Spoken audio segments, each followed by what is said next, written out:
Are you ready to take action to attain the lifestyle of your dreams? It's a great way to make a lot of money fast. Hey, welcome back to the Clever Investor Show. I'm your lucky host, the original Clever Investor, Cody Sperber. And today in Clever Investor Studios, we got the great Josh Snow in the house. This guy, I'm super excited to have this conversation because not only is he probably one of my most successful, fun friends that I know. And when I say fun, I mean, this guy is living life to the fullest.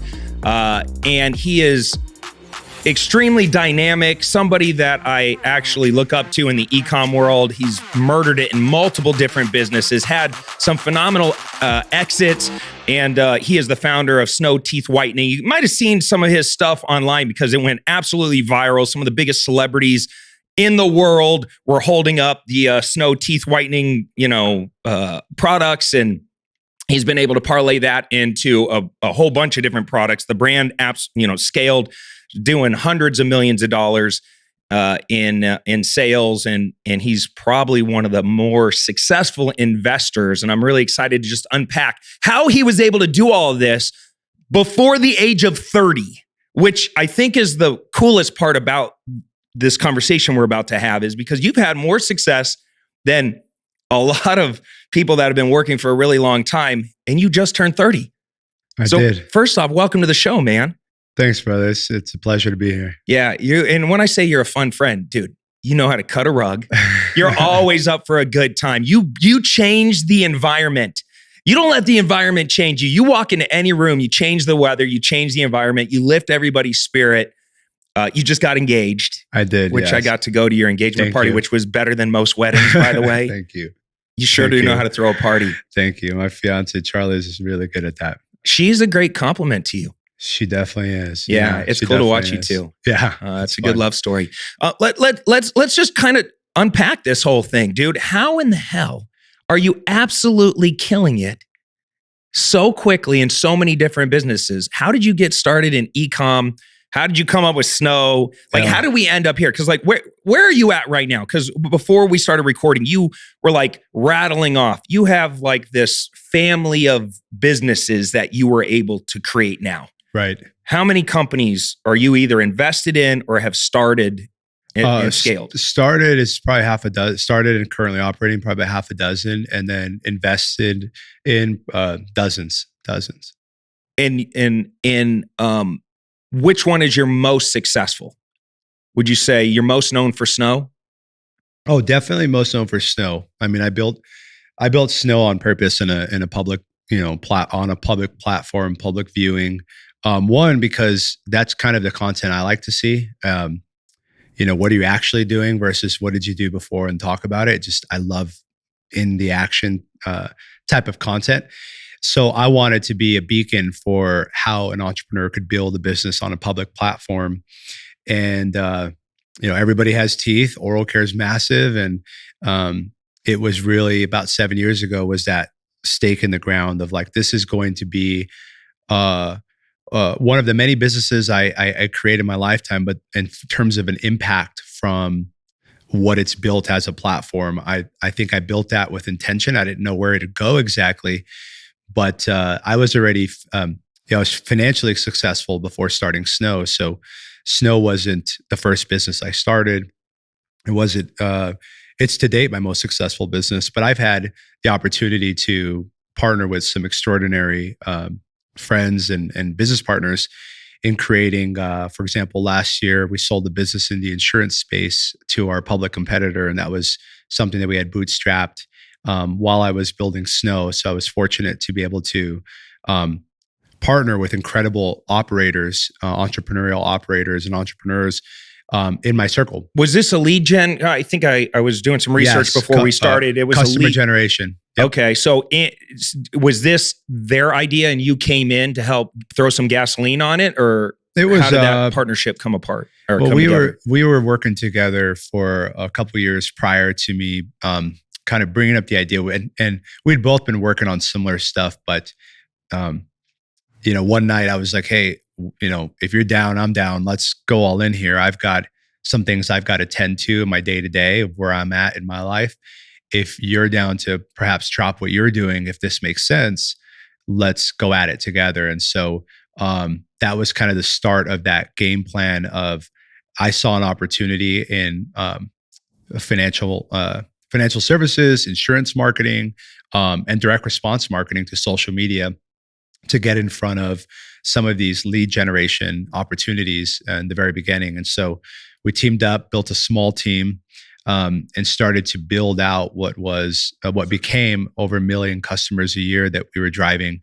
That business was still, at time of exit, two things. One, we generated over 90% of our leads and customers internally, so through our own media buying efforts.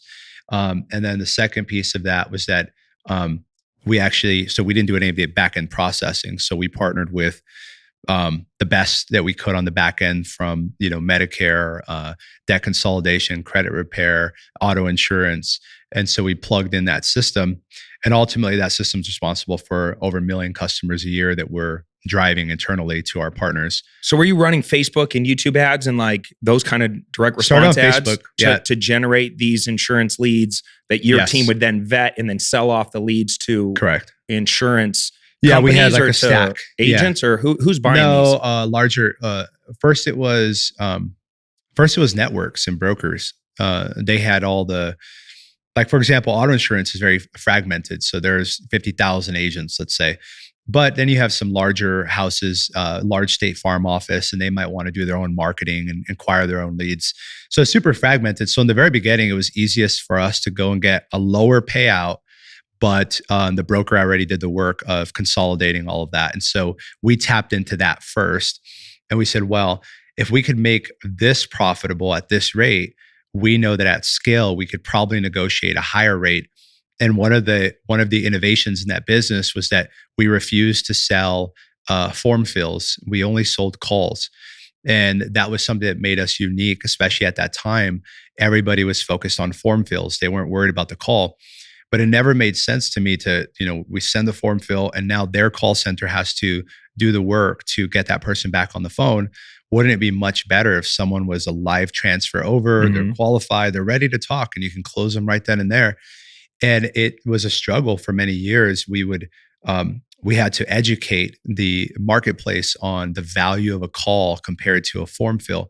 Because back in the days, they would say, we'll give you $30 for a form fill, we'll give you $28 for a call. It's like, no, it's the inverse. It's backwards. And so figuring that out over time, we even built our own call center and tried that out to take the calls internally first because we were frustrated with the infrastructure, not understanding the value of that call. So we were like, okay, what about a closed deal? Like, we'll take the call, we'll close it. Like, that's got to be worth more than $28.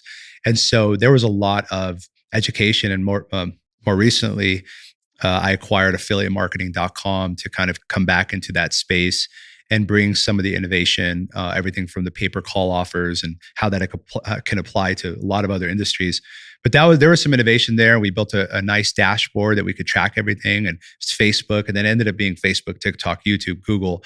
We had some affiliates as well that were running because we were direct with the buyer. And so it started to diversify toward the end. And what'd you guys sell that company for? Can you tell us? Yeah, I mean, let's talk money info. real quick. It's public info. I mean, I can tell you what you can Google, I guess.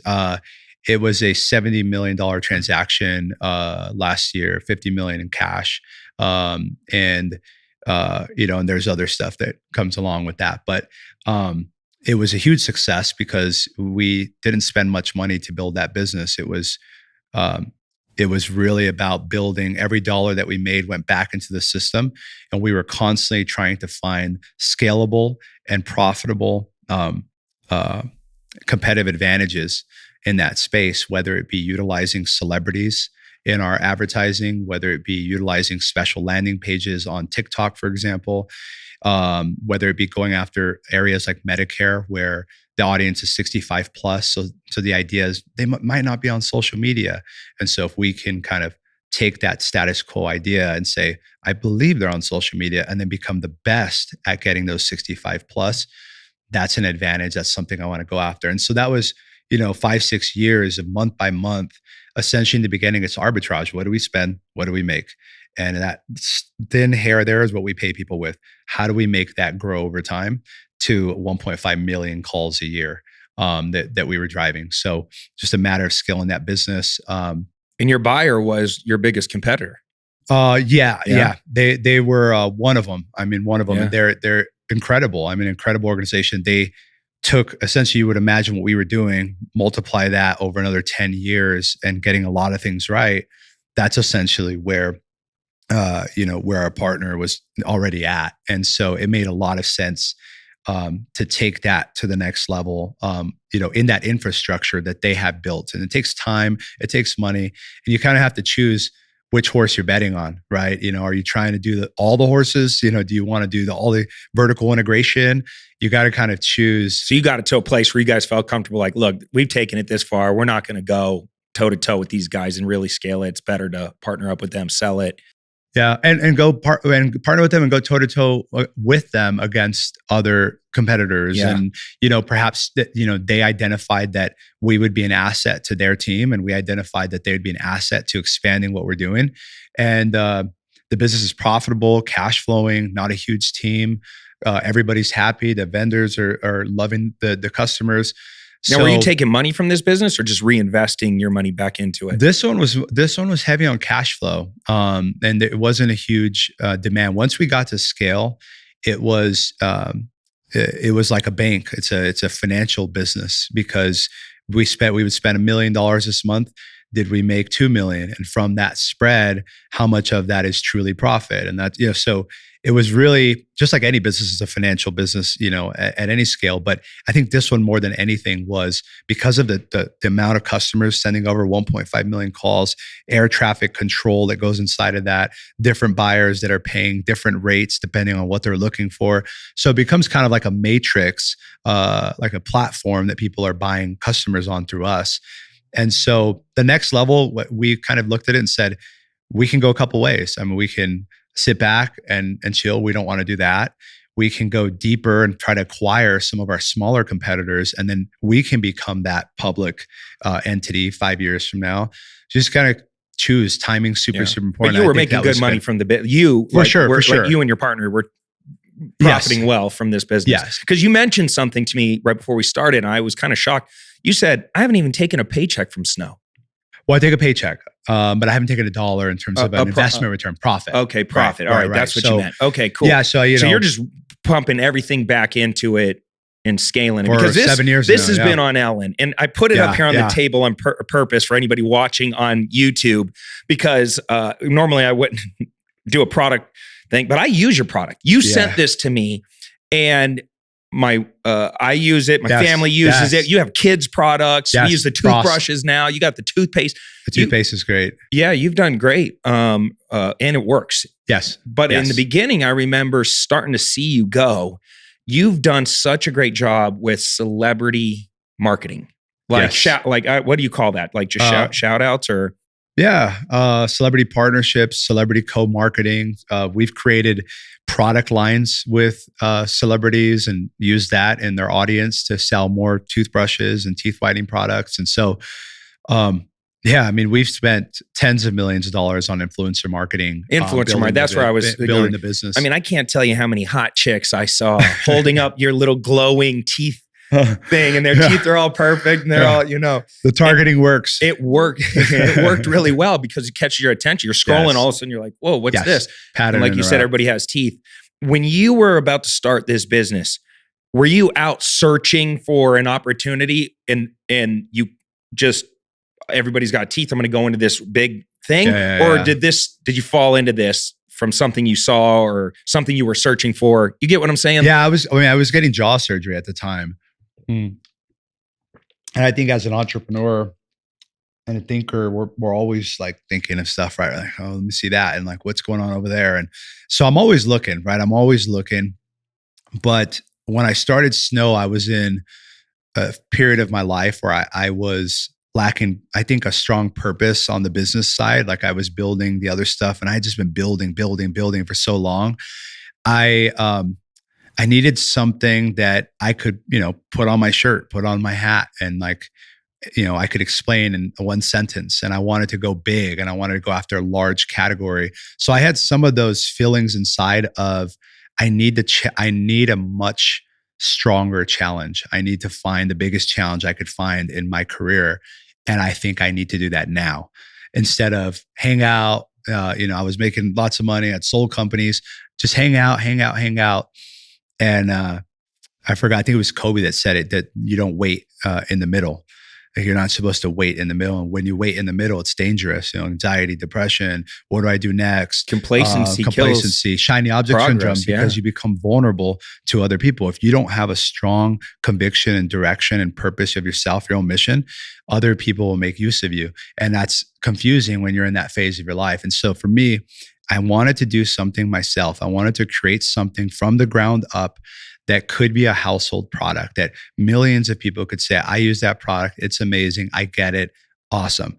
And so that became Snow. And from the beginning, I started out in teeth whitening because that was what, I found the most, honestly, I was the most attracted to from a market opportunity. I felt that there was a bridge between over-the-counter products and what was in the dental offices, and said, there's got to be a middle ground here where people will choose different things. And then, yes, once I did the research and I'm getting jaw surgery and I'm going through all this, I'm buying my own products for my surgery. So I'm doing research, buying stuff on Amazon, and I'm seeing the packaging.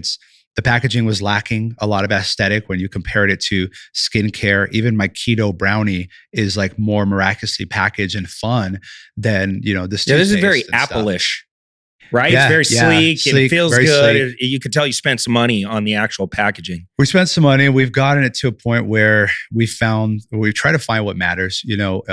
At one point I did a run where the boxes were like this texture, like this velvet texture, and nobody could open them. So they were smooth. They were so nice. I can't get in them. And like people were like, and they were sending pictures of like using screwdrivers to break into the box. And so there is a limit where you kind of figure out what is that sleek kind of what matches for the brand. And I just thought that I didn't want to hide my oral care products when people came over. I wanted them to be displayed on the vanity. And I saw this premiumization in all the other industries, hair care. Oh, this one has no parabens. This one's cruelty-free. In food, vegan, keto, gluten-free. You can combine all those things with MCT oil. Like there's all this stuff. And still, man, woman, child brushes their teeth twice a day. We sublingually ingest these ingredients. We swallow them. And there wasn't that application. I'm like, literally everybody does this.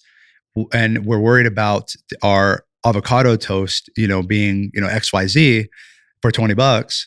And then we're brushing our teeth with things that probably aren't that great for us. And so that was confusing to me. And so going through that, my own consumer journey of like, I have a little bit of money. I want to spend a few more bucks on my oral care now. Where do I go? What brand do I buy? How do I upgrade that? You can do it in every other area. You can upgrade your whey protein, your pea protein. You can upgrade your shirts to organic cottons and all this stuff. But it didn't exist in the It didn't exist in teeth whitening, and it didn't exist in oral care to the degree that it was in other areas. And I said, you know what? This is something.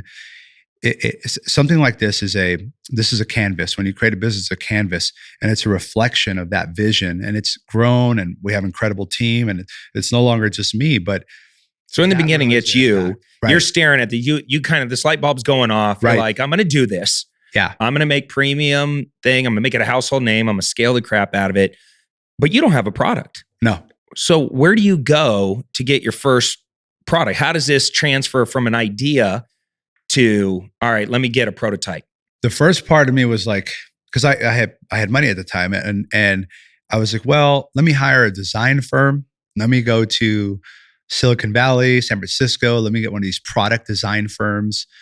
And shoulda, coulda, woulda, but that just wasn't what I wanted to do. This was different. This was something that I wanted to really be a part of every aspect that I could be of. Not just the marketing, not just the branding, not just the investor, I wanted to be in it. So I started asking my dentist, my orthodontist, my oral surgeon, hey, what do you use for teeth whitening in the office? Can I look at it? Oh, wow. So I started researching Amazon reviews. What are people complaining about? So I started to draw these like connections. sketches? Connections to what do people not like? What do they like a lot? I saw sensitivity was a really big issue. I said, okay, sensitivity. So the formula needs to be good for sensitivity. What's good for formulas? And then I asked my network, I said, do you know anyone my dentist, do you know anybody I could talk to about formulating something like this? Oh, there's a lab that I used to work with in Utah. Feel free to give them a call. Give them a call. How much does it cost? A couple $1,000 to formulate together. Can we do something different? And then the next step is finding manufacturers. So then I asked the formulators, who do you know? Where can I manufacture stuff? Where can I get packaging? Where can I get bags? Where can I get these things? And I had some idea, you can go to Alibaba and find bags and stuff like that. But I wanted to find, like today, over 90% of our products are made in the USA. And so being able to think out and say, one day our products to be a household name, I'd like them to be made in the USA. But today, I need one product to sell. I need something to address this need. It's itching at my brain. I know this is something I can go after. All the odds are stacked against me. It's hyper competitive. Toothpaste is a low margin, high volume business. There's all this stuff. And I go, I think that's exactly what I need in my life. I need something where it's impossible. It's like literally impossible. And I'm going to, I need it for myself. And in the beginning, right, it was an itch that I needed. And so I created the very first version of the product, which was, I wanted to combine the light in the office, the ultraviolet light that's used in a lot of systems in the office. I wanted to use light technology with an advanced whitening formula and an easy to use system, something that just, here's your snow system, good to go. And, we priced it at $149 and everyone's like, you're crazy. You can't call an oral care brand Snow. That's an element of earth. You'll never get the trademark. They said, no one's going to pay that much to whiten their teeth at home. I go, well, they pay more in the office when they're there. And when you add up all the stuff they buy throughout the year to whiten their teeth, it's actually more. I believe that people would do this. And to date, we've sold close to 2 million of that original unit. We've improved upon it, but we sold it and we shipped to, 100 plus countries. I was just reading some stats. You are the 49th most well-liked Shopify store globally. That's incredible. Is that still a number? I don't know I don't know what the update is on that, but we had. It might even be better now. It might be better. I mean, we have, our Trust Pilot, our BBB. I mean, it's been incredible. Not that we haven't had our growing pains, but overall, we wanted to build a business where over 50% of our customers return. I mean, it's over 13 million have shopped at Snow in 2021 alone. 2022 as well. Yeah. We have over 1 million monthly visitors. We've had over 40 million unique to the shop since we started on Shopify. So you took the impossible and you pulled it off. And then you started adding other products. Obviously, you increased your product matrix and all that. We have the floss picks. And then there's Greg, our video guy, needs some floss picks. Well, there you go. That. He needs some floss picks for sure. But anyway, this shows you charcoal floss. Even what's maybe I've heard of charcoal floss. What's the difference between regular floss and charcoal floss? I'll tell you that. So our podcast listeners want to know what's the deal. It's important. It's actually a big deal. I mean, we looked at doing charcoal toothpaste and we had some formulated that didn't use as much charcoal. The problem with charcoal is that it's an abrasive. So, it's like sandpaper for your teeth. So if you're brushing with that every night, it's going to wear down your enamel. It's not good for anyone's business because now you show up to my door with eroded enamel and we've got to take you through our sensitive line first to kind of build that back up. And so what we decided was charcoal does have a place in the oral care aisle. And for Snow, it's in between the lines. And that abrasive sandpaper is nice in between the teeth because it's tough to brush and kind of really scrape those stains. And so you can have a really white smile, but if you're not flossing well enough and whitening in between, it can create a border. Does anybody else have charcoal? Create a border. Charcoal. Oh yeah, there's charcoal floss. It's been around for a long time. But again, we want to make things like this. This is something that's actually very unique. What are you holding up right now? Magic powder? This is called the magic powder. So this you put on any toothpaste. Because here's the thing, I just want to know, does this make your dick bigger? Because that's my for you, Cody. I think for you, Cody. Let's hope so. No, I'm really hoping that this. I think it will. I think it will. You know why? Because confidence.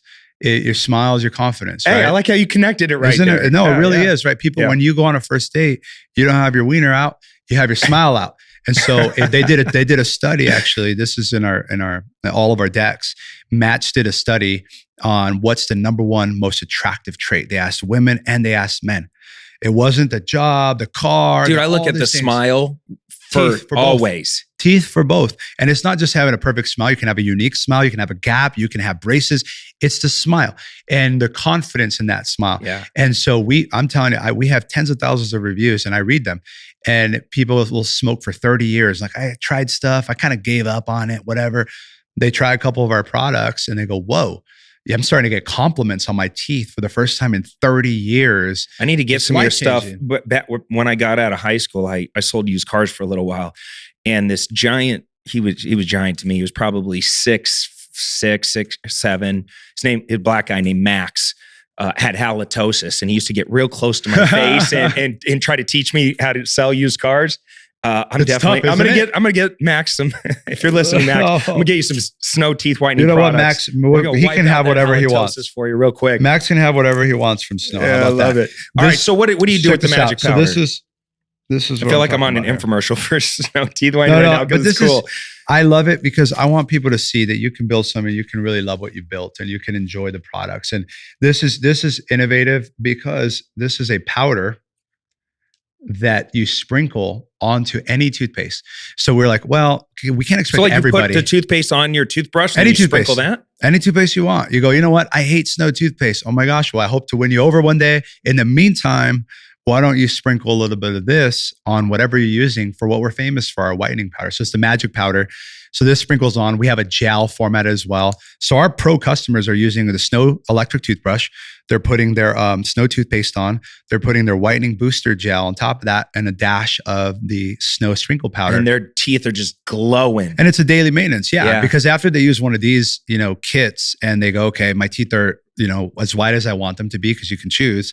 Then you go, all right, now how do I keep it here? Because we tell people it's not realistic to stop drinking coffee. Like, if I was to tell you, stop drinking coffee, don't drink wine, don't drink anything that stains, don't eat berries. Like, no one's going to do that. It's not fun. So instead, it's like, drink the coffee, but you got to kind of do some maintenance in between. Yeah, I love it. We wanted to just take this, which is our killer top selling product, and now we've got top sellers that make it easy for everybody to join the brand. Yeah, I like it.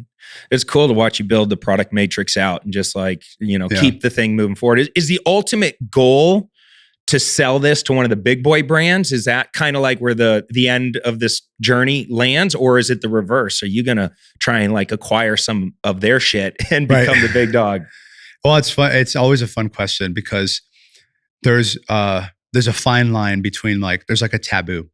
I'll just talk about it. And there's one side goes, of course this guy wants to sell it. Who builds something not to sell it?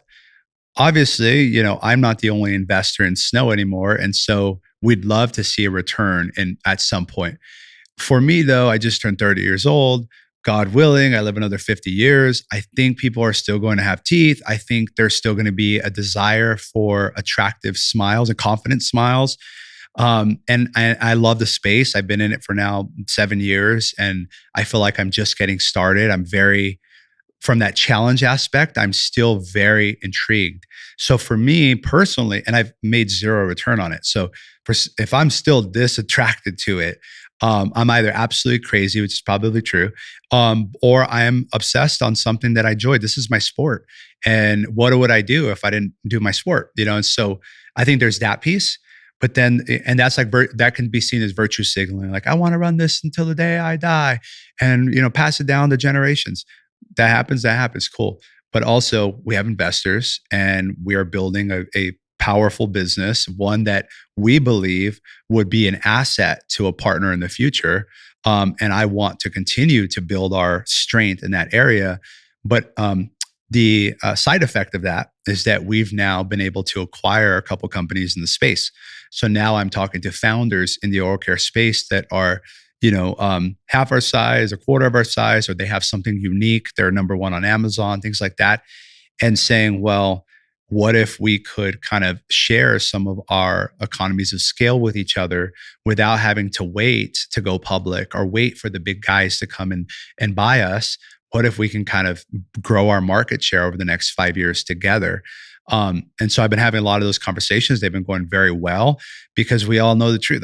Everyone has, if someone chooses another toothpaste, but they use our floss, but they use another water flosser, there's a mix inside of there. And I can't assume that Snow is going to own 100% of the premium oral care market, and every single brand is going to be ours, people will have choice. And that was one of the dreams I had for oral care, that I would rise the tide and that more entrepreneurs would come out, and that we'd have an opportunity to perhaps acquire, partner, or invest in those oral care innovations that are coming out.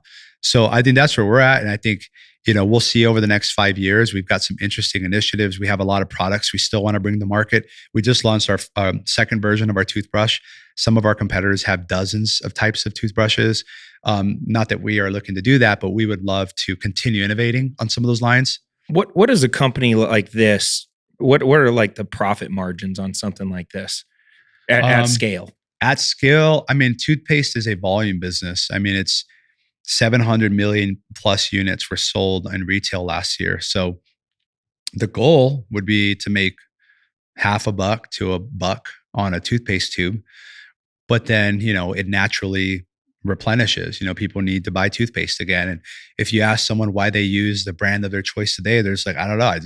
That's what I used. And I don't know. I think been using Tom's. Yeah. Is it Tom's? Because it's just kind of like, and it's a great product. Feels a little bit more clean. Clean. Yeah. I think they're all great. The ones that have clean ingredients, I think they're great. People pick their choice, but there just hasn't been that option. Like a cologne, you can choose from 5,000 colognes, intensities, all sorts of stuff. It's like mint, and you want whitening. Most of the toothpaste sold is whitening related. And then it has something else, right? So it's bleeding gums, or it's sensitivity, or it's anti-cavity extra fluoride. So there's something else, but that's the opportunity inside of oral care, right? And the margins on toothbrushes, devices, the nice thing about those products is that if you build a good toothbrush, a good handle, like a razor blade, they're going to come back and restock. And so our attachment rate when someone buys a toothbrush, them buying refill heads, they can only get them from us for the LED head as of today. So the stick rate's pretty high. So people come back and subscribe to that. And if they're using our toothbrush, it's natural for them to be curious about our toothpaste. And we might throw a sample in there. Well, if they're using our toothpaste, they might be interested in our powder to put on the toothpaste. And so if they're using that and they're on the go, they might want our dissolving strips on the way to work. I see how you're taking over the world. I see what's happening right here, Josh. Okay, so here you are. You got Snow. You just exited the insurance leads business. What other things you got cooking in your world? So I've been on this 15-year journey of figuring out my personal finance. How do I invest the cash that I make from my investments? And I've done all kinds of stuff. I really have tried. I've dibbled and dabbled in all sorts of stuff, angel investing, land investing. But I think I'm at a point in my career where a lot of people are, where I'm willing to take a little bit of risk. I don't want to take a ton of risk because I take risk in operating my businesses.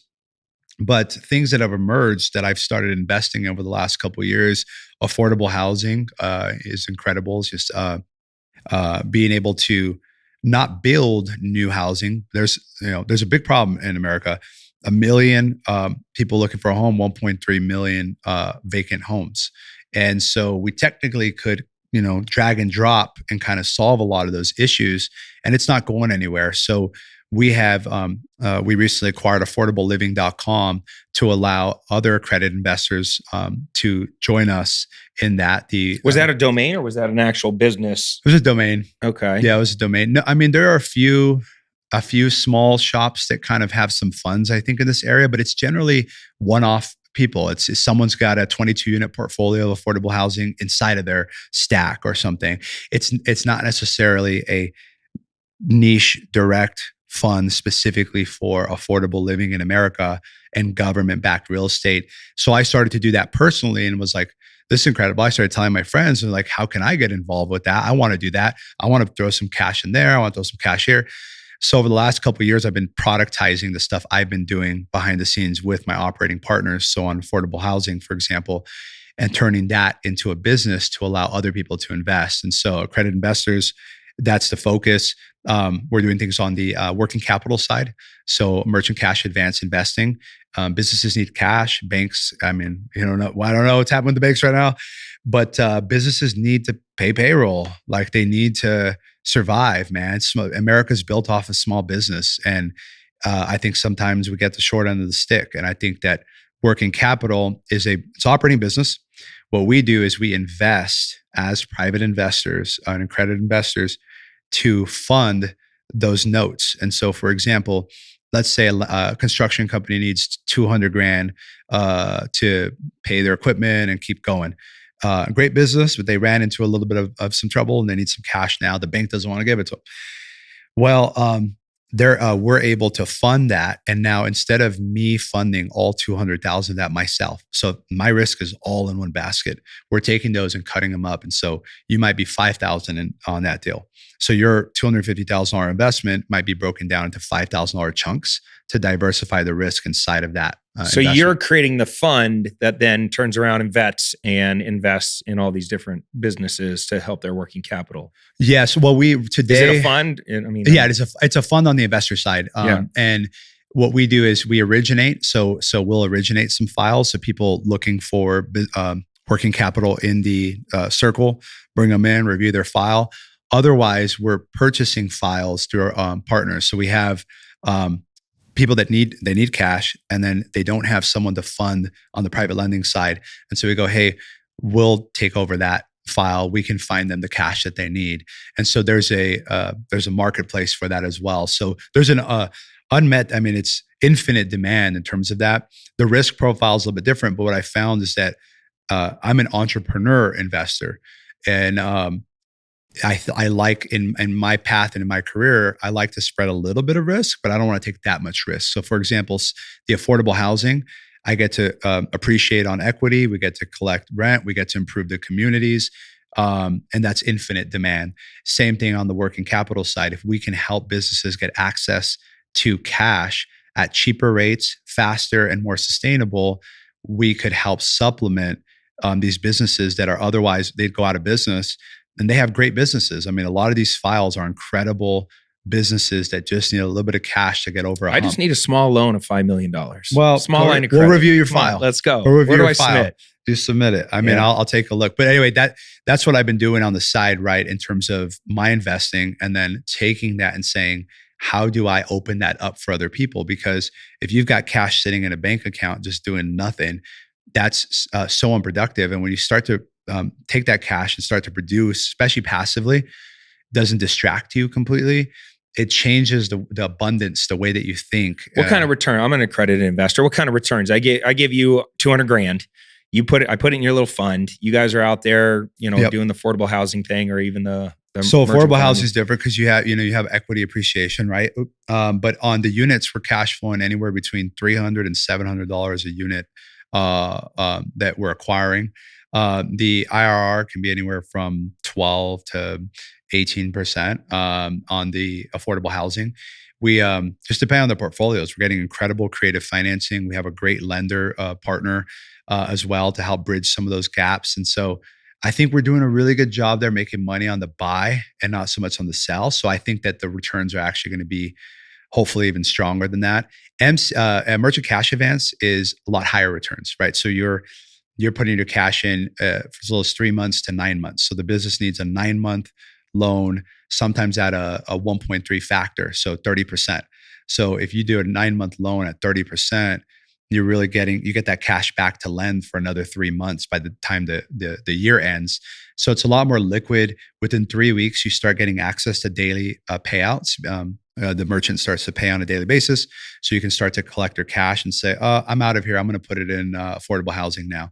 And so it gives me, I need something that's liquid. I need access to principal as much as possible. And I'd love equity appreciation, but cash flow is king. And so really figuring out I've invested millions of my own money in all these areas to figure out what is something that's sustainable, what's something that everybody should be a part of. And I felt like for accredited investors, at least, and our dream is to one day open it up. I'm on a show called Going Public. We're the first TV show where people can invest by swiping up, watching our TV show. And that is equity crowdfunding, which is really exciting. I wanted to talk about that next. Yeah, that's really cool. All right, so you got these investments going on. We got to get you into some of our deals too, dude. We transitioned hard into multifamily and self-storage. I love it. As the market changes. I mean, that's really I think it's great. especially. So we just made an offer. Well, I invest in those areas already, so I'd love to. Yeah, we just made an offer on 10 acres of land. Hopefully we get it, in Chandler. We're going to Perfect. build the last approved by the city self-storage unit in Chandler. Wow. Yeah, so that's it's right across the street. I don't even want to say it right now. I No, don't no, want no, no. anybody But else it's coming great. out trying to take my deal. But yeah, so if I get that, I'd love to float bigger deals like that by a guy like you. 'Cause Absolutely. I think you'd be able to wrap your hands around it quickly. Yeah, absolutely. Look, I hear this stuff and people listening are like, damn, dude, this dude's 30. You're playing the game at a very high level. You probably over the last 7 years have just grown considerably with your skills and just being in these rooms with these high level bankers and these high level financial conversations, trying to figure out how to raise capital, the pitch decks, being told no, being kicked around, being passed over, and then like getting better and just keep the ball moving forward. How did you get here? Or were your parents superstar parents that just totally put a ton of, knowledge into you and mentorship into you? Did you go to college, or is this something where you were just a scrappy dude coming from like nothing and just figuring it out? Like, how did you get here? I hate to say both. I hate to say both, but it is, man. I think, we didn't grow up with, a golden spoon and money and all that stuff. I grew up in West Phoenix. So, for me, I had big dreams in my head. I was always a big thinker and dreamer as a kid. I wanted to do something. I didn't know what I wanted to do. In the beginning, I wanted to be a doctor. I mean, that was my path. I wanted to be a doctor, go to school. Maybe I could figure out something that would help a lot of people. I'd make a good enough living that I could elevate, my family and my lifestyle, and that'd be a nice living. That was really kind of the dream initially. But once I started building websites, and just on my own, just as a hobby. I was at the Phoenix Public Library, and I read a book, How to Build a Website for Dummies, because I was doing this reading competition at the library. I started building websites, and then I found that you can put advertising. I found that other people pay you to make websites for them, and then they'll pay you to market those websites for them. And so once that opened up, I was 13 or 14 years old. And so once I tapped into that world, I was like, well, I'm taking the city bus. Life could be a little bit better for me if I could, figure out something so that when I get older, I might be able to do something even bigger. And so that led to me building a little agency, which grew to a large agency, building websites for their people managing. That was the first kind of business that you were trying to really scale? Yeah, it was both. I was building websites for myself, and then I found that I could sell those websites, like blogs and stuff with AdSense and all that. So I was like, whoa, I could build it, make a few grand a month of profit, sell it for 50 grand, take that 50 grand. And then I was figuring that stuff out. And then on the agency side, I was getting paid to learn. We all were, because we were managing other people's money to advertise on Google, Facebook, a lot of Google, YouTube, things like that. So we were SEO. So I was learning. Now, did you have partners in that, or were you? Oh yeah, I had partners, and we did a lot of white label partnerships too, because nobody knew who I was, but I just knew we had something that was hot, and for a while. Yeah. The agency thing was the hottest thing. It was hot, man. I mean, it was hot. Everybody was trying to figure out how to make money on social and run ads for other small busises. I mean, it was great. Well, I mean, we had a great skill to learn. We had some great contracts. I mean, we worked with some large law firms.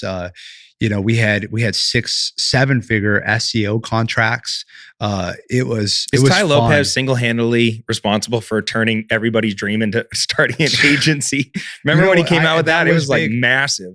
I mean, you know what? I still think today that, if you can learn a skill, one thing that helps a business pain point, charge a little bit less than the market and over deliver, do that, and then ask for referrals, you'll replace your day job in a year doing that. If you really focus on it, you go, I'm going to do email and SMS management for real estate brokerages.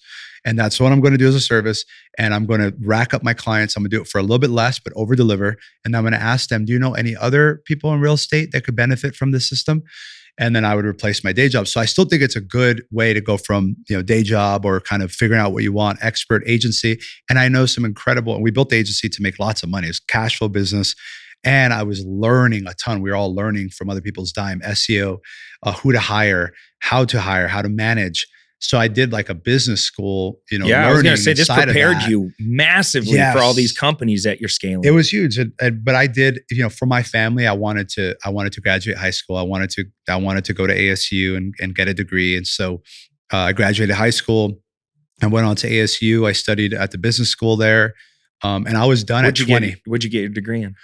Computer information systems. Okay. And I lived at the honors college. So I did a year living at the dorm. I did it all. I thought for great in 24 months. So I enrolled and then I was done in 24 months at 20. Yeah. So I knew you were a smart guy. Well, you know what? Even when I was partying with you at the club, I was like, there's something different about this guy. I He's was brilliant. not always a straight A student though. I learned the game. I learned how to use my resources. There was a tutoring center, writing center, everybody. I had to dampen my ego and be like, you know what? This shit's kind of hard. like this is tough. And I don't know who to ask necessarily because it was kind of dog eat dog world, man. It's like they throw you in this world. That's how I felt. I was thrown in this world. I didn't know anybody. And I was the only honors student in my district in my school. And so I'm like, I didn't know anybody. But I was like, you know what? I'm not going to give up. I've got to figure this out. So what I did is I printed out my major map from the ASU website, computer information systems. It tells you all the classes you need to take every quarter, every semester. And I said, okay, well, this is a recommendation. Here's what I need because my business needs me, but I can't drop out of school, like for my family and my future. Like I couldn't. So I was in between both. And it's like, okay, what if I could figure out how to graduate in 3 years? What if I could figure out 2.5? And I ended up doing it in 2 years. So I figured out that I could compress by taking 16 credits, 22 credits a semester while running my business from my dorm room. I just didn't take no for an answer. I knew that I couldn't wait in the middle right there. That was a moment somehow I knew that I had to push. And it was the best thing that happened to me because it got me out of school for the first time in my life at 20 years old. I didn't have to share my day with anything but business. I could just make money and build my business, not worry about my honors thesis, my project. But you still final. accomplished your goal and it was set great. a standard. You know, that's pretty impressive, dude. It was great. It was. I wouldn't change a thing. Josh Doogie Hauser Snow. I like it. Has a ring to it. I wouldn't change a thing, man. I'm very grateful for my experience at ASU, the honors college, and I'm grateful that I was able to build. Today, I don't think I would be able to put that amount of commitment in something else outside of my business. It just nowadays. I mean, this is like a question a lot of young people think about. You know, there's probably a lot of young listeners that listen to the show. Right? Would you recommend college? You know.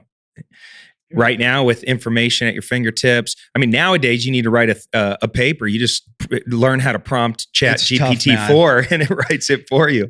Here's why it's tough. It's tough because we're in a transition mode right now, I think. And, I'm a trustee of a foundation. We have a nonprofit at ASU and about half a dozen other universities, 10 plus years of helping underserved high school students in their junior to senior year transition to being the first in their family to graduate and all these things. And so it's a case-by-case basis. Honestly, I think that there are certain areas where we live in a society that you can't be certain things without a certain degree, or not a lot of things nowadays because of YouTube, but I would say there are certain cases that it makes sense to cut on a cost basis. So if you are, I was in a position where I was able to get some scholarship money. I graduated valedictorian from my high school. They gave me some grants and stuff that were helpful to bring me into the honors college. So that alleviated, even though I was making money, it's still an opportunity cost of that capital. So I think that the problem is the price is so high that for most of these programs, that for someone at 18 years old who, I would say this, use YouTube to figure out what you like for sure. Because if you're going to go nowadays and you're going to spend even $100,000 on a higher education degree, it's your job to take advantage of that. Like I went in there and I realized very quickly, no one's going to help me here. I got to figure this stuff out. And it's a system and you've got to figure out that system and say, you know what? I think it's going to be beneficial for me to go to Stanford. If you're in a position where you can go to a prestigious and have that title, maybe it's worthwhile to your career. You can say that forever now. You graduated from Stanford. My buddy graduated from Stanford. There's something to that, right? There's a brand name to those things. So I think you got to really think about it and say, okay, one, Josh did both. I can make as much money as you want to make in your dorm room and go to school. Believe it or not, you can. So you can choose both. You can choose to give it a shot and maybe try a program out. I would say the value overall still is very high for having a college degree in societies today. I think like you generalize in entrepreneur space, maybe not so much for people who are like, I think as you get older, the less I think about my degree even. I mean, it's just it gets further and further away. So that's a long-winded way to say it's a case by case. If you're in a position where it makes sense for you, and look, it's not going to kill you unless you go into so much debt and you don't have a way out and it's very difficult, then really think about it. But don't be idle. Do something that is challenging, because the one thing about university is that it teaches you how to learn how to learn. Like, you got an essay due tomorrow, you learn how to write. There's some like kind of it integrates you into society in a certain way that I think is still useful. Now you can learn these things on your own, but are you? And that was the thing that I think for me, I needed a little bit of structure. I needed the deadlines, because I procrastinate and sometimes I kind of zoom in a different direction. For me, the structure was useful. I took a degree, computer information systems, where I think it's very useful when I hire and build out. I can program, I can design websites. I'm not afraid of any tech that's in front of me because of a little bit of that exposure in a safe environment. So I don't know. I think there is a question. You would probably lean more towards like, hey, if you could do it. It's 2 years to 4 years. It's up to you, bro. Yeah, you want to do 2 years for me. Okay. I'm on a you want to do 8 years program. If you want to do 8, most of my friends were stoners. That's fine. That's fine. We took a little longer than most, but that's fine. I would say if you could do it, it's not going to kill you. Even worst case, you're 24 and you're like still a baby. Dude, I got straight A's in school. Well, never in grade school. A's? In grade school, D's. Right. That's all D's. D's and C's. Because you were a class clown. Well, I was just a fucking stoner, dude. In second grade? Well, no. In starting in like 7th grade, 8th grade, 9th grade, I just was a mess. But after the military, not a lot of people know this, I made the call that I was going to get good grades. I don't know why I wanted to. I just wanted to. Can we talk about that for a second? I think it's important for people to realize, like, and a lot of people that go to school that maybe never got good grades, it's just a choice. Yes. I just decided I was going to do it, and I put a tremendous amount of energy into it. It was very hard for me. Yes. I thank God I can memorize shit pretty good, because I worked really hard to keep those good grades, and I graduated summa cum laude. Good for you. Yeah. That's straight amazing. A's for 4 years in college. That's amazing. Nobody would have guessed that though if they would have saw me in 7th grade. Well, I was the same, man. It just shows anybody can change. You can anybody choose. Can do it. You know what's weird though about that is I was around 6th and 7th grade, on a 12 or whatever it is. Around the same time, I looked around, I was like, you know what? And teachers would say, Josh, if you would only apply yourself. I had just had too much energy, and it wasn't, placed in the right way. And once I said, I'm going to make a choice. I want to feel what it feels like to get an A+ on my paper. Like, what does that feel like? I want that feeling. I want to earn it. And that choice is a choice that really put me on a path, because I graduated valedictorian from my high school. And then I went on 2 years, summa cum laude. It became my identity. My identity was, I am someone that will figure out how to get an A on this. I'm going to go to the tutoring center. I'm going to talk with a professor to get a better understanding. I'm going to go on YouTube and stay up all night so I understand deeper. That desire and that choice to then drive toward that result is the exact same mechanism that sometimes gets lost. And that's why having business and having the different things that I do, it continues to kind of reinforce that choice, making a choice. For example, snow, they say, how do you know it's your passion? Or how do you choose it? I choose snow. I'm not a dentist. I choose that this is going to matter, and this matters to me starting right now. And I'm going to make sure that people know that it matters to me. And maybe it'll matter to them, but it matters to me right now. And so you make that choice. And I think that, it does make things a little bit easier, because then you can apply that energy like you did, like I did, and go, that. Oh man. And then it feels good. Like you get good grades and you go, wow, like I remember feeling good, and it became a part of my identity. Yeah, I was proud. I was really proud of graduating, and getting that.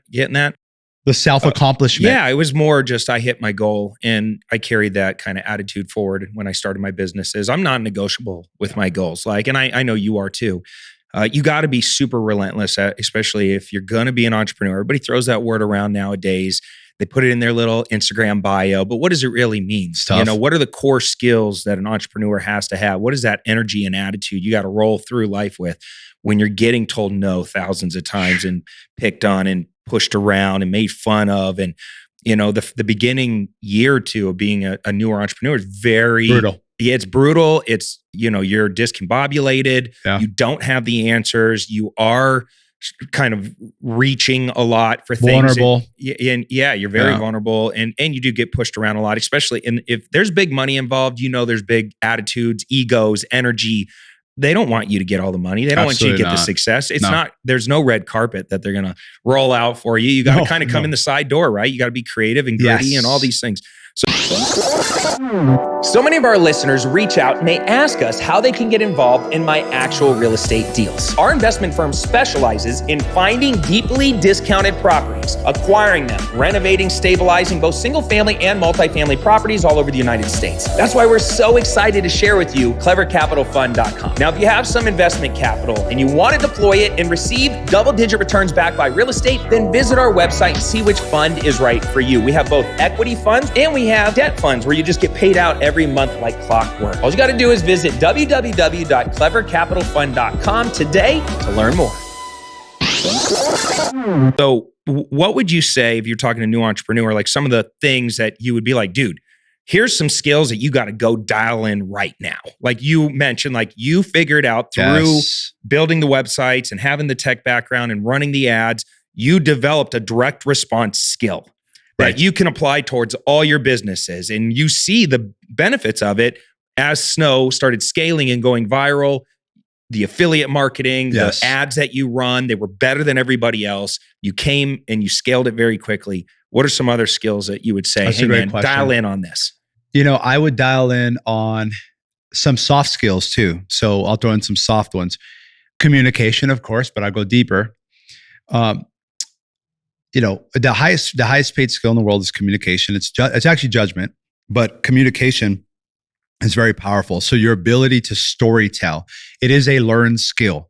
I don't care if you're introvert, extrovert, introvert, recluse, whatever it is, you can learn it. It could be weaved in through copy. It could be weaved in through voice, which is the most impactful in person.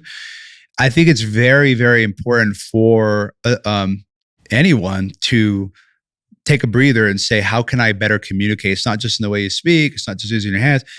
How I'm piecing these things together and framing. And so there are a lot of books you can read, et cetera. There's a lot of YouTube videos on how to better communicate, one of the first books I read was by Robert Cialdini. Influence? Influence. Yes. And he's also got Persuasion out, which I are love that one two too. great books, kind of hard to read when you're first going through it because it's not something you normally would think about or talk about. But man, if you can learn to influence people and be a great storyteller, this is why I always encourage young kids to go travel. Yes. Right before we started this podcast, Greg, our video guy, he just got back from Thailand.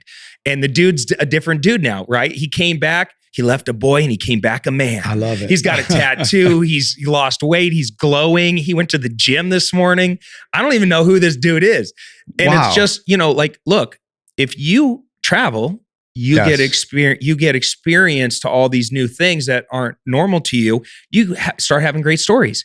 So when you're sitting around the dinner table or you're meeting new people, you're just rattling off these experiences. You're telling rapport is being built. You don't even know it's happening, but it's happening. I've been to Thailand. I've traveled. Exactly. I've all the shared experiences start happening.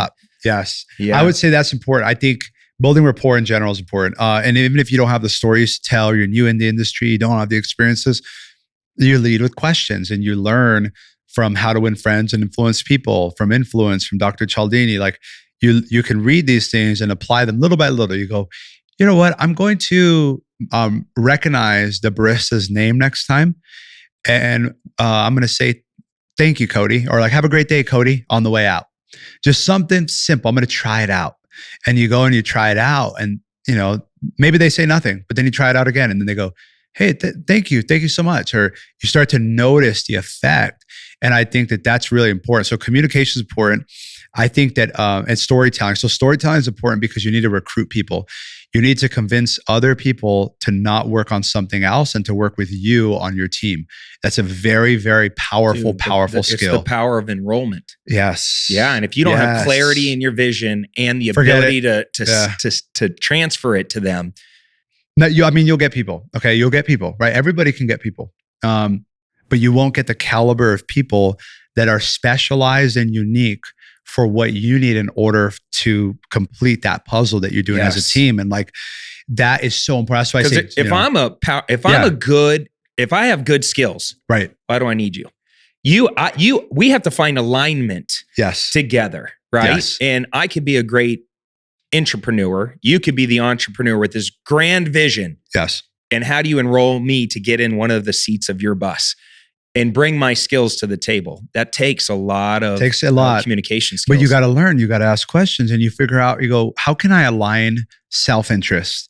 So this person wants to learn AI and they want to apply it to the real estate market. And I go, okay, that's a passion that they really, really have. They're going to work on that regardless, whether they get paid to or not. So wouldn't it be better if I figured out a way? And I got to think it's my job as the leader and that I'm recruiting and I'm enrolling. I've got to fine tune the opportunity only if I can back it up, because the biggest thing I'll lose is my reputation. And then the high caliber of people, you get like a stink on you for a while. And then they're like, I don't want to work with this guy, so-and-so. So you work your way up. Like in the very beginning, I was working with anyone that could help me web design because I had a lot of web design projects. So it's like, do you know web design? I went online, freelancer.com. Oh, you know how to make websites? You're hired. Help. You're hired. Yep. So then you figure that out. And then over time, I would say enrollment, storytelling helps with your enrollment. So having a clear vision and that you could test it on a few people and say, yeah, if we got 1% of $100 billion market, and then people go, they kind of walk away. High caliber people might walk away and say, this guy's a little too rough. If you go in and say, hey, what do you think about the RV market? And you lead with questions and they go, oh, my buddy's actually a big investor in RV. Does he do well? Oh, he does really, really well. So those questions, I think, when you don't have stories to tell, will give you stories to tell in the future, even if you don't travel. And then if you take that on the road and then you ask locals in Thailand, how did you learn this? What's your name? How do you say that? How do you spell that? And this just opens up neural pathways in your mind of intellectual curiosity. It's a reinforcement that you should seek how other people think, and that you can learn something from everyone. The problem is we're in this parasympathetic state, this nervous system state, because our Apple Watch is bing, bing, our phone's bing, bing, Google Calendar, what's next? We have actually outsourced our nervous system, is my belief. And I think that that's another skill to figure out how to remain calm, figure out stoicism. I love stoicism. It's great. Follow some pages on Instagram, whatever, and start digesting it. I've asked a lot of entrepreneurs this question. Nobody's ever said stoicism. Stoicism is incredible. Yeah.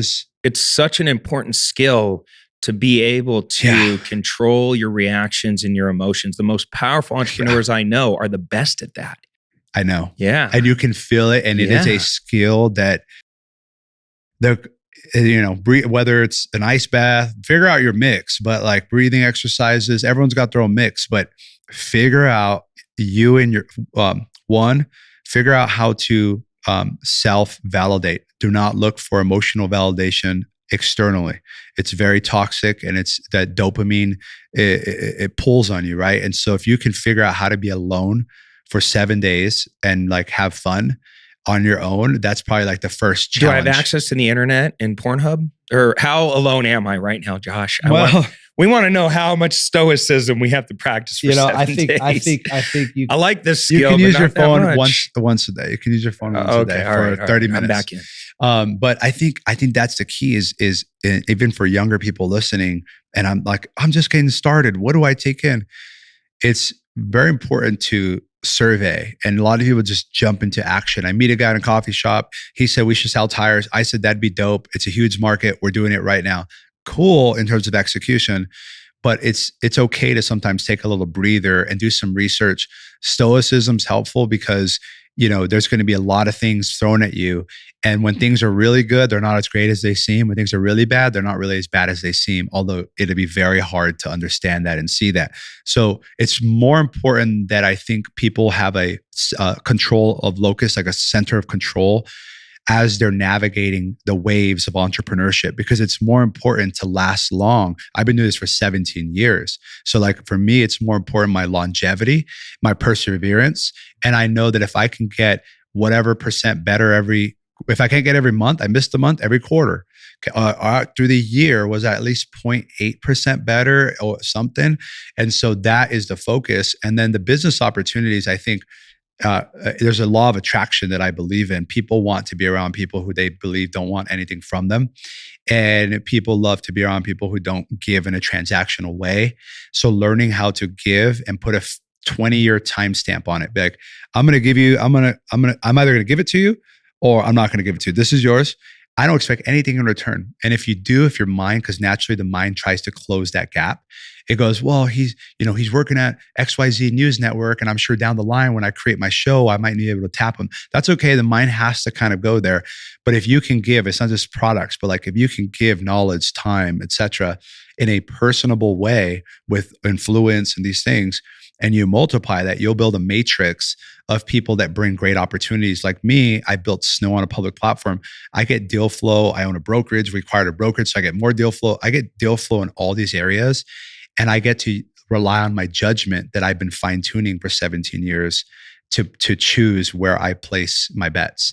And I think that's the best opportunity, is put yourself in a position to win, to be in win-win scenarios that are hand delivered to you because you're so abundant.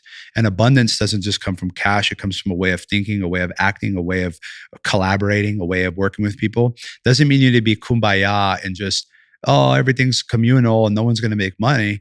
You figure out how to improve the lives of the people around you, and then improve the lives of the winners that join your team. And winners want to work around other winners, and they want to work for someone. There's a tertiary reason of why I didn't take out investment returns from Snow. I'm building. And I think when high caliber people that are strong builders see that the founder's building alongside them, it allows them to be benevolent, which gives them the access to their best ideas. They're going to give you their best ideas. They're going to bring you their best people because they believe that this is going to be around for a very long time. And it's your job to make that come true if you want to be in business for a long time. All right, let me tie a little bow on this. So become a great communicator. Yes. Have unconditional servitude. Play the long game. Love it. It'll all come back to you at some point. Love it. Practice regulating your responses and how you react. So you call your it emotions, your emotion. You call it stoicism. That's right. And we can still have Pornhub once a day. Sure. Okay. Sure. I got that part. Sure. Write that down. Anything else? Would you say? Because like for me, so skills. So enrolling is part of the communication. I would say content creation. I'll just throw on one that's like tactical. Yeah. Content creation, the ability to actually, whether it's your podcast, someone else's podcast, the ability to utilize the content matrix, the social media, figure out your space in there. And that will, once you have a story to tell or you have something to sell, you have the content. So build a personal brand, put yourself out there. You'll never go wrong building a personal brand. If you're honest and you build it up and you say, here's where I'm at, here's what I'm doing, here's what I'm interested in, you can rebrand every 8 months. Doesn't matter. But I agree. I think building a personal brand, we live in a simulation today. Over half of our time is spent on screens today. So verification, all these things that quote unquote didn't matter, they really matter in society. Now you can buy it. It's crazy. Instagram rolled it out. IGs, what is it? $15 a month or something? Oh man. I mean, everybody's going to be verified. That's a cool Billy a month. I look, at first I was kind of irritated because, if you have a blue check mark, you're kind of like, in the club, right? You're like, dude, I worked really hard to get to this point where I've earned the blue check. Yes. And look, I know a lot of people bought them and then IG found out and then they stripped them away from a lot of people. And some people now they can buy them again. And got to keep theirs. I never bought mine. I just, one day I woke up and it was there, which was cool. I was fortunate through Snow. They were able to connect that us makes through, sense because that's pretty far out there. And I would want to know you're verified, the founder, and the company. Well, now verified. with our TV show and Wall Street Journal and Entrepreneur.com, I'm in front of millions of investors watching the TV show, and so it's I get the fake accounts and all that stuff all the time, and everybody has that happen nowadays. But there's a reality. I'm very hard to reach, so when people are able to reach me through a scam or something, they're like, this is real. And some of these scammers are like really good. And it's unfortunate. So the verification, like it does help to an extent, right? I mean, people can see it. But I was struggling with that too. I'm like, we've earned this. Yeah, now here people are comes just going to all buy these people. But here's how I flipped it in my mind. I look at it like, you know what? If you're willing to invest in your personal brand and pay $15 a month, why not? And you're creating content consistently, dude, the only difference between me and you is I'm 20 years older. Sure. Or 20 years further along in the game. Maybe Sure. I try to reframe it as like, hey, good for you. I You think should it's want a fine. blue check. You should want to build a personal brand. You should want to be more legitimate and be willing to invest in yourself and treat your business and your personal brand as something valuable. I think so. And so good for them, and if IG makes a little money, maybe they can stop all these fucking bots from attacking my page. I know. It's been madness lately. It's insanity. It's know. like, how can you guys run such a big company and have no control over all these thousands and thousands per day of fake accounts? I delete them. It drives me fucking nuts. Yeah. How many people I'll post, if I use a hashtag, my fucking comment section is fucked. Yeah. And for the next 20 minutes, I'm blocking. And Blocking them. then here's what's really fucked It's a up. nightmare. If I say I block 30 fake bots, which I do every post. Yeah. It fucks with the algorithm and then it throttles my reach. So it's like this horrible loop that I'm trapped in, that it's like I'm being attacked by fake bots. I try to delete or block them. And Let me tell you a story. The algorithm. Let me tell you a story, Cody. So imagine this. So you create this world, okay? You're the creator of Instagram or social media. You create this world and you go, what's our product? Content, okay? So we need a big budget. We need to hire a bunch of content people and stuff, just like the New York Times. No, we're not going to pay for content. We're going to crowdsource that. We're going to get other people to work all day long to make us content for free. That can't be possible. How would you do that? How would you get someone to care so much to make it their job every day to post? Well, we tap into one of the 7 deadly sins. Mm-hmm. And we tap into vanity and we say, wow, if we attach vanity to people, that should attract, and primal, because now, girls are wearing a little more risque clothes, guys are more buff with their shirt off. So we went primal. We went like you've been following my IG on, lately, haven't you? Yes, you have. You've been doing a great solid. job. I love your workouts. Keep it up. But the thing is, look, what happened is that you create this world and then you incentivize people. So what happens is, imagine you're the founder of Instagram and they come up to you and say, hey boss, we found out that like 20% of our accounts are like fake. But it's incentivizing people because now that they created this fake front, they have to keep creating content. So you figured out a way without much risk to increase the production output of our free labor. Why wouldn't we utilize that? So my conspiracy theory is that they know what's going on. They know that a lot of the stuff's fluffed up. If you can go buy 50,000 followers and get a free breakfast every weekend and you get away with it, multiply that by a billion people on Instagram, I believe that it's a house of cards in many ways. And I think that as the owner of Instagram, you can't go out and tell people that. You can't go out and say, hey guys, we know that these followers are fake. We could click one button and remove all the fake followers on our platform. One button. But we can't, because then it deflates all of our user numbers. People go, wow, I had 300,000 followers and I only have 50. I'm going to go to TikTok where I have 75 and just rebuild there. So they're holding on. And there could be this whole thing, because I know they could stop it. I mean, there's a way to remove this stuff. But why would you? Everybody's happy and benefiting. Brands are like, we got all these influencers with these impressions. So they're selling it back to their company, getting awards. The influencers getting free trips to the Maldives, even though their reach is 0.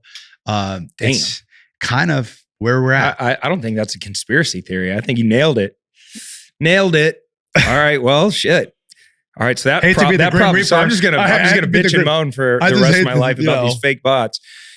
Is there a way to integrate like powerful technology like AI into the snow world or anything? Are you guys looking at stuff like that, or is it not really applicable? To be honest with you, I got my tongue burnt pretty bad. We went I hired this engineering firm, once Stowe was making money, and I said, all right, we need to really amp up the engineering, like really like that next level. So we hired a great engineering team, and we spent, over $1.5 million on engineering and development, R&D.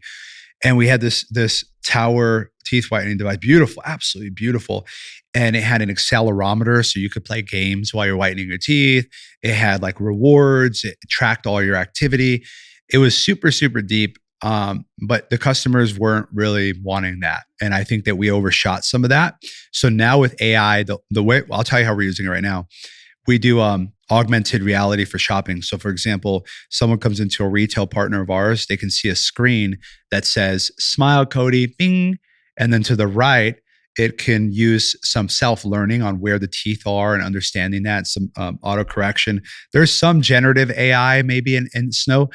It's in, if anything, it could be in our toothbrush products. I think that there may be an opportunity for guiding people and helping them in their oral care. So we continue to find like areas that we can actually apply it. And then the customers are like, that was nice. Like that helped me out versus too complex, because at the end of the day, people want to brush their teeth. They want to, at least in Snow's side of things. I think in the other sides of our businesses, we're looking at how can we use AI to enhance what we're doing. Even on the affordable housing, can we use that to enhance our, with our analyst team, can we find better deals? Dude, here's how I'm using AI in the real estate space. Tell me. I actually love this. So we have a software called the Deal Automator, right? Deal Automator, I love that. Yeah, we've had it for a long time, got lots of users. And so the Deal Automator software used to use big data, right? Okay, and in real estate, big data was everywhere. And it was how we took an area of like Phoenix Metro, which has, let's call it 3.5, 4 million people. I can't market to 3.5 or 4 million people. It's too expensive. So how do I use data to kind of create these buckets, right? And big data was like every homeowner record in the United States, whether they had equity or no equity, whether they were vacant or not vacant, right? Because the post office knows if your house is vacant or not vacant. Whether you're going through a divorce or not a divorce, or probate or not a probate, or age of your house, or whatever those data points were. Companies would take all that data and then we would build it into the software where we can form these buckets. So I can take 3 million and say, I want every homeowner record that's over 1985, that's a 3-bedroom, 2-bath or better, that is sitting there vacant, that has lots of equity or zone free and clear, right? Where the owner is out of state. And now all of a sudden I whittle it down to 700 records. More manageable. Wow. I can market to 700 records, right? Wow. Well, now that's big data. And we were killing it for a decade using big data. About 2-3 years ago, we started integrating AI into the Deal Automator.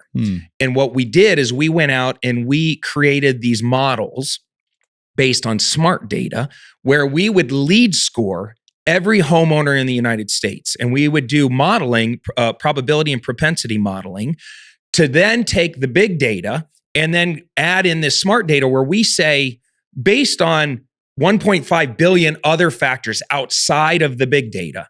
So like moving trends, shopping trends, employment trends, like what magazines you subscribe to, what kind of insurance you have. Like there's so much data out there on people that they've scraped off of social and things that you browse and look at.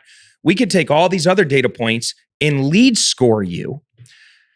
Just like a credit score, the higher the score, the higher the probability and propensity that you're going to sell at a discount within a certain period of time.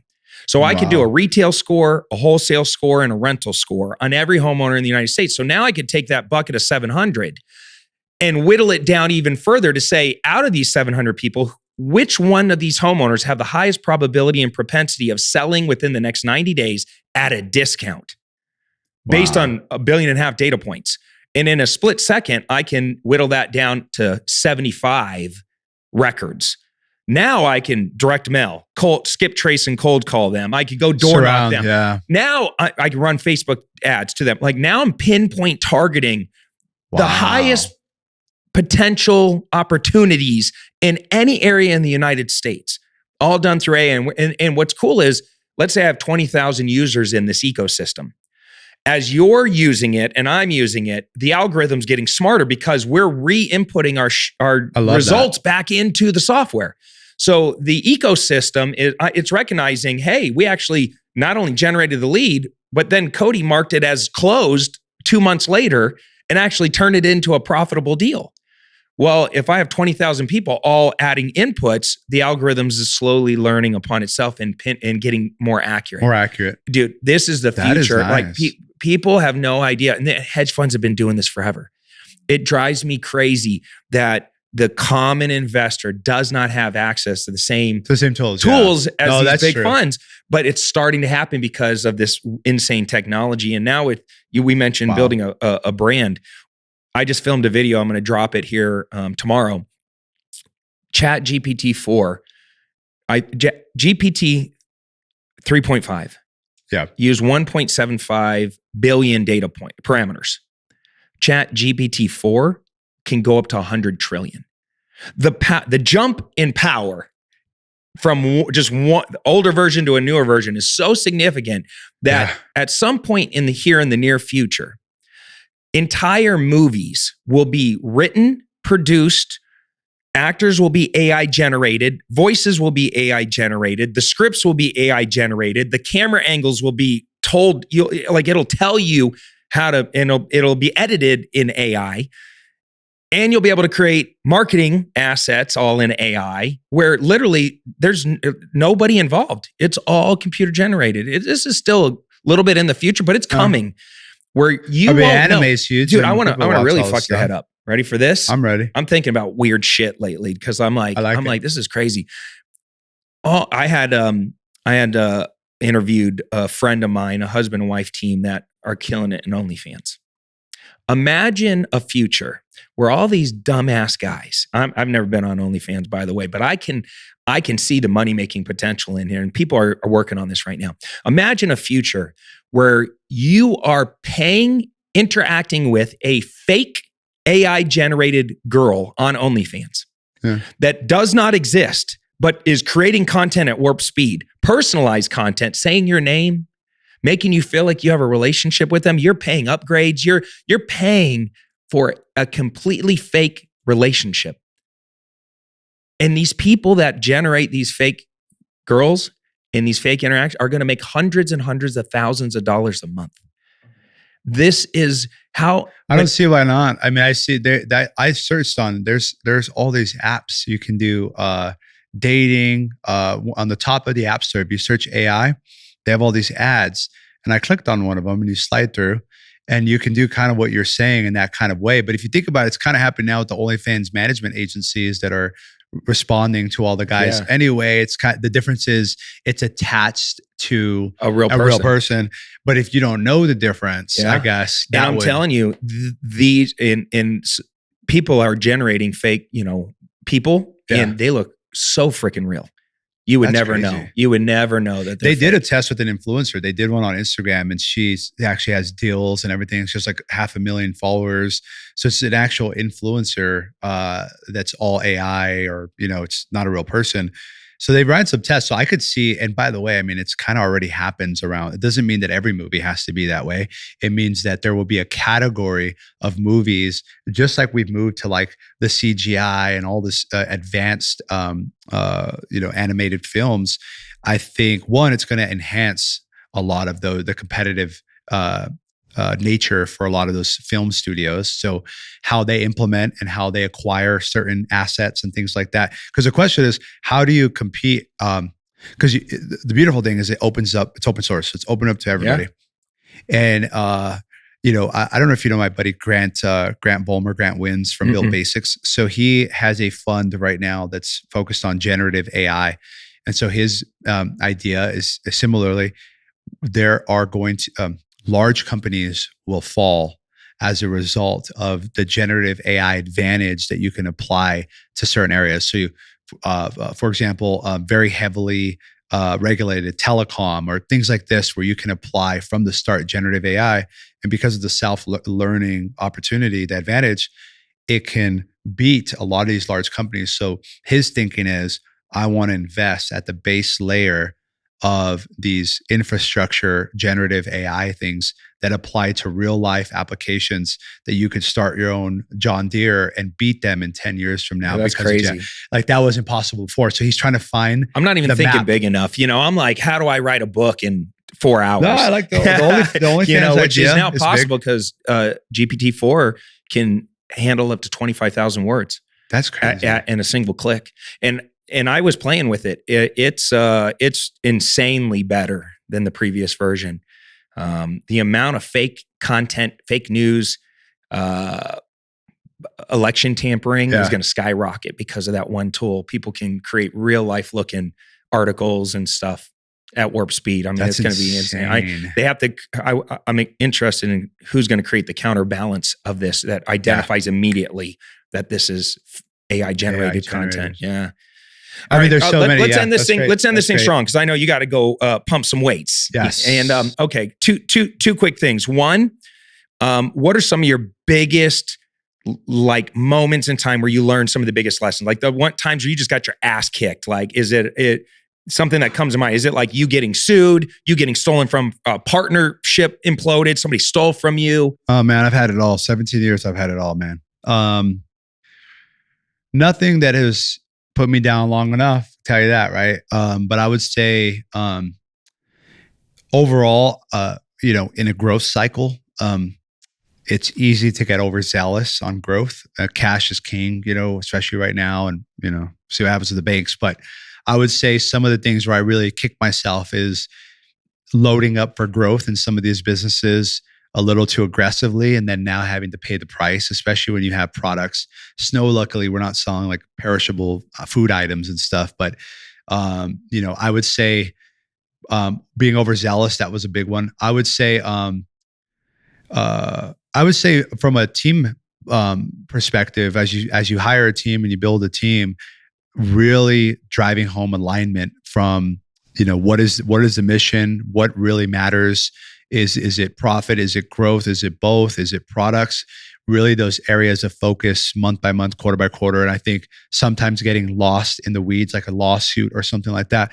Lawsuits happen all the time, and we live in America. And I think as long as you stay in business, that's kind of the cost of doing business. But I would say the things that have set me back the most have been some more of the personal stuff in business, right? So like whether it be a vendor that we were really depending on that just completely disappeared on us, and we didn't build redundancy. We didn't have a second one because we never thought that would happen, and I think that those areas you kind of kick yourself and you kind of look back and try to find the signs to try to learn to not do it again. And then we had supply chain issues with snow. I mean, during COVID, we had supply chain issues, and then we had too much supply on the other side of it. So we went from not having enough to having too much. And I think that sometimes drives decisions. If you have a lot of stuff to sell, you can't help but focus on selling that. But sometimes you have to take a pause and say, should we be even selling this? And like that domino effect of making those decisions are important. And then perhaps getting into business without being very clear. I mean, I think business partnerships, it's important to understand business partnerships, team members, any partner, anyone who has equity or is working with you, understand, what happens if this happens and what do we do in this scenario? And if we start to make a lot of money, what are we going to do with it? And, what does that look like? And are we still going to be okay with how we've set things up? A lot of the awkward conversations, I think I wish I would have had a lot sooner, looking back on it. But I've had them all, man. I've had everything from spoiled product to not having product to too much product to retailer issues. I mean, we've had all the gamut, but nothing that has been enough to really set me back. Things that have made me learn a lot. But I'm an entrepreneur and I'm an investor, and you win some, you lose some. And the game does not get easier if you want to grow, but you got to get better. And so I just go back to the drawing board every time something happens and go, even the worst things, sometimes things take months to get over, just in the back of your mind even, but knowing that clarity comes through progress. And, I just got to keep moving, got to keep swimming, and I got to keep focused on what I can do, the very best that I can do. But yeah, man, we've had some crazy stuff. I mean, we've had everything from suppliers disappearing on us for product, people not pay us all the time. I mean, it happens all the time. That would suck. It's tough. Cash flow management is probably the best skill that an entrepreneur can learn. Because in the beginning, I'm always like, just go make sales. Sales cures everything. You can hire better team members. If you're selling, you can figure it out. It's Businesses go out of business for one reason and one reason only: liquidity. Liquidity. And that is the worst feeling in the world. The worst. And trust me, the pendulum can swing quick. The best businesses can, like you said, it will swing like that. And if you don't manage your cash flow tightly, there's a movie or a documentary called Queen of Versailles, and it's from David Siegel, one of the timeshare kings. And the first documentary goes through the 2008 bust, and they were building the biggest house in the world called the Versailles. I think they finished it now. It's beautiful, but they were building it at the time, and he stopped building on it. His business was starting to implode, and you watch this in the documentary, and you see that he was over leveraged. They were so levered, even on like personal stuff, that they were in between such a tight rock and a hard place. And that my oldest mentor, Mr. Mort Fleischer, he sold his REIT company up down the road here for $15 billion a couple of months ago to the Singapore Sovereign Wealth Fund. So he's a REIT titan, and he says, you know what, Josh, that's something that you got to kind of learn. You have to get bit to learn that, because greed is powerful. And there's, I could sit here and tell you, be careful in growth cycles. Don't be over leveraged. Make sure everything's tight, because that's when the big guys come and swallow. So when all of a sudden you see what's happening with the banks, all the big banks are getting all the deposits. If you're in a place to be more lucky, you can take advantage of those cycles. You got to know what cycle you're in and never play another man's game, because you'll be caught with your pants down, and it's embarrassing. And even the best business in the world go out because of a lack of liquidity. And liquidity is king. Cash flow is king. Cash sales and profitable sales solve a lot of things. They solve like even personal. You have a bad day, go crush a sale or two, and you're like, I feel good. I feel good. Yeah, no, sales cures everything. You can hire a lot of good, talented people, much smarter than yourself. Get out of your own way if you're bringing in the money. That's the key. You mentioned mentors. Do you have a lot of personal mentors that you lean on right now? I got to tell you, I've been fortunate to build my network and choose my friends and family. And so like, I have a good roster of friends now that I've met throughout the years, you included, where I know that depending on the topic, I know that I can reach out to someone and say, hey, have you ever done, tax lien investing? Or I can throw a random question and you're like, I have, here's what, or et cetera. And I know right away. So mentorship. You're at a point now where you have a strong Rolodex where you know enough people in different areas that you can and get I consider the them all mentors, because you know more about it than I do. So you're my mentor. Like, I don't know. So for me, that's where I've gone to, but in the beginning it was YouTube. And then I was fortunate to find, I started donating my time. I started doing like nonprofit work. I started doing career days at school to talk to the kids. And I was able to meet locally some really strong real estate like is that where the REIT guy came from? Yeah, and it was an educational program that I was in. And so like meeting these people, Rick, my buddy Rick, who's huge in real estate. So like I met some very powerful people in town by being available on a Wednesday at 3 to go to a career day or something like that. And they're available, and we end up kind of chatting because I'm in business, they've been in business. And then what the best thing about it, man, is the older, the better. I mean, I consider him my best friend, honestly. He's 86, he'll be 87 this year.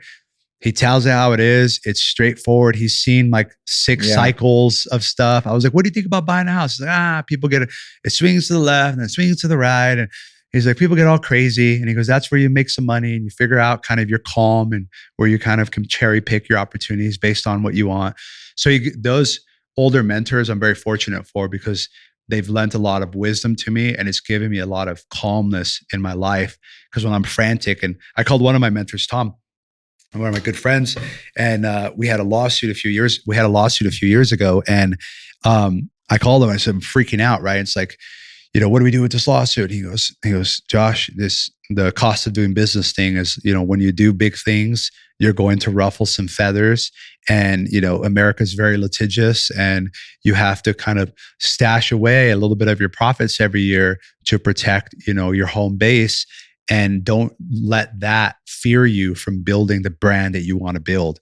And that's what they want you to feel. That's what the suppression. And so you push, and one day you become that brand, and not the one suing people, but you become the brand that made it through that. And that's what's most important to me. The David versus Goliath story, is huge. Yeah, it's your success tax. Yeah. You got to pay the tax on the way to road to the top. Pay people well, treat them well, try to hire better and better people all the time. Don't try to, get the cheapest that you can. You want to hire better people, you want to invest in them. And that's that learning from, as I was younger, it was difficult to listen to a lot of that stuff. Like, hey, Josh, if you're going to work with the tax team, you got the money, hire the best tax team. And it's like, no, but I met this guy, my buddy uses them, and I like them. I went to dinner with them, and like, you need to hire someone better because you're going to end up hiring them in the future. And it's like, finding the timing for that is really hard sometimes. So it's nice to kind of, and by the way, I use things like MentorPass, Clarity.fm, Intro. There are all these like apps now where you can talk to other entrepreneurs right on there. So I go on there and I'll talk to, for example, wedding planning. We found Mindy Weiss. She was on there. We hopped on. She's an awesome person. Within 9 minutes, she gave us her plug for the stuff that we needed just directly. And it was awesome. I never really thought of using one of those apps to get some of your questions answered. That's actually pretty cool. That's a good hack. What were the name of those apps again? Intro, mentorpass.co. I think it's useintro.co, clarity.fm, askwonder.com, Upwork. Dude, you're not playing around. You really know all these. Yeah. I go hunting, man. I go on LinkedIn. I'm like, I have a problem in this area. I go on LinkedIn, which company's killing it? I see their employees on LinkedIn. I see the VP of that department that I'm struggling in. I use a little tool to get their cell phone number, Rocket Reach, Contact Out, Signal Hire. There's all kinds of apps. I get their cell phone number. I type it in. It turns blue. Got his iMessage, and now I can message and say, hey, it's Josh from Snow. I'd love to pay you for 15 minutes of your time. I have one specific question. Here it is. You're the guy I know that would know the answer. If you don't, do you know someone? So within 15, 20 minutes, what a great recruitment tool too. Oh, at some point, after best. they build a little relationship with you, right. you're just recruiting. I mean, that's really your job as an entrepreneur, Correct. is enrolling talent. Yeah, I love this. All right, so I want to just end with the TV show. How do people watch this thing, and what goingpublic.com. So goingpublic.com. Okay. Going Public is a TV show. We're on our second season now. And it's a first show of its type. So imagine American Idol meets like Shark Tank, where if you're watching a pitch, let's say, and you want to invest right then and there, we've made it so that, and the team has made it through the SEC, first show of its type, where you can swipe up to invest and continue watching the show. So as a non-accredited person, I can be like, dude, I love this concept. Correct. Here's $50. Here's $500. Yeah, like last season we had Hammett, which was a handbag, brand, for example. Let's say, I love those bags. I actually have some. I have a chance to buy a little piece of this company, and I can see by episode 10, did they grow? Did they end up going public at the end of the season?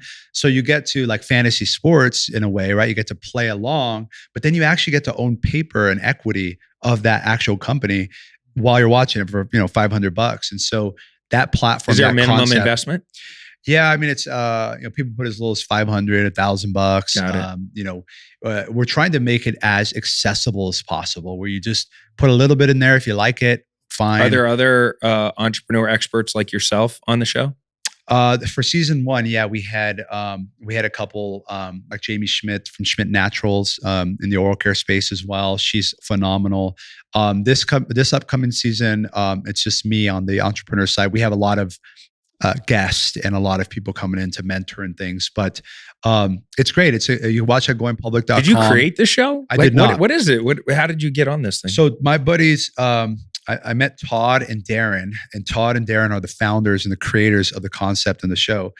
And Snow was initially going to potentially be on the show to go public, like on the show. And long story short, it wasn't a good fit at the last minute, but and I had met them. We became fast friends. I was like, guys, I love this. I love democratizing investment opportunity for the everyday American and putting it in the palm of their hands. This is incredible. I need to be involved in this. So let me know. So a couple months later, they hit me up and said, hey, Josh, would you be interested in being a mentor and on the show?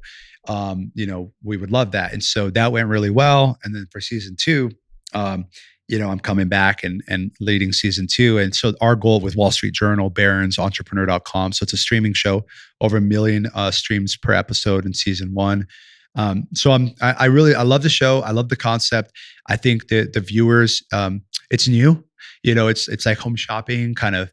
It's new. It's like, all right, we had a lot of success with it because of the viewership, and enough people said, oh, I'll give it a shot. Right. So we had a lot of success, but I believe that platform and that show concept is part of the future. I think that if people can play along and they can have an opportunity to make some money alongside other people, that's kind of where creatorship, Dude, how cool is that? content. Yeah, you get to interact with the show that you love. I love it. They did a great job. Yeah. I'm very fortunate to be a part of the show. I'm an investor in the platform as well, and I think that it's a platform that could be syndicated all around the world. I think that there's local entrepreneurship that should be highlighted in every country, and we'll see where we take that show. But it's been a huge roaring success. It's been an incredible challenge for me in the best way. I've absolutely loved doing that type of format for TV, and I would love to do more in the future. I really love being able to share that message.